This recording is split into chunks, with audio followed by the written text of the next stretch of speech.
அனைவருக்கும் வணக்கம். நான் உங்கள் மரங்கள் என்பன். ஒரு நல்ல விஷயம் உங்கள்கிட்ட சொல்ல போகிறேன். இப்போ இந்த மரத்தை சின்னதாக ஒரு காயப்படுத்த போகிறோம். அப்படி செய்யக்கூடாது. இருந்தாலும் நம்மளோட தோல் வியாதிகளுக்கு ஒரு சின்ன மருந்து இருக்குது. இப்போ இந்த பாருங்கள், இந்த பனைமரத்தில் வருது இல்லையா, இந்த சாறு மாதிரி வருது பாருங்கள். இந்த சாறு எடுத்து நமக்கு சின்ன சின்ன டிசீஸ் வருது, தோல் வியாதிகளாக போகுது, இந்த அலர்ஜி அந்த மாதிரி இடத்துல, இந்த தேமல் இந்த மாதிரி இடத்துல நம்ம அப்ளை பண்ணும்போது என்ன செய்யணும்,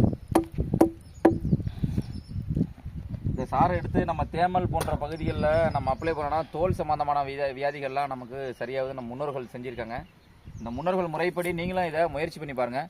பனை என்பது வெறும் மரமல்ல, அது நம் வாழ்வியல், நம் அடையாளம், தற்சார்பு, நமக்கான எல்லா விஷயங்களையும் இந்த பனையில் நாம் எடுத்துக்கலாம். தொடர்ந்து இந்த பனை விதைப்பு நிகழ்வுகளில் மரங்கள் என்பவர்கள் சுற்றுச்சூழல் இயக்கம் ஒரு முன்னின்று செஞ்சுக்கிட்டு இருக்கோம். நீங்களும் உங்கள் பகுதியில் இருக்கிற மரங்கள் ஆவணப்படுத்துங்க. மரங்களோட வாழ்வியலை மக்களுக்கு தெரியப்படுத்துங்க. அடுத்த தலைமுறைக்கான ஆரோக்கிய வாழ்வை முன்னெடுப்போம். நன்றி, வணக்கம்.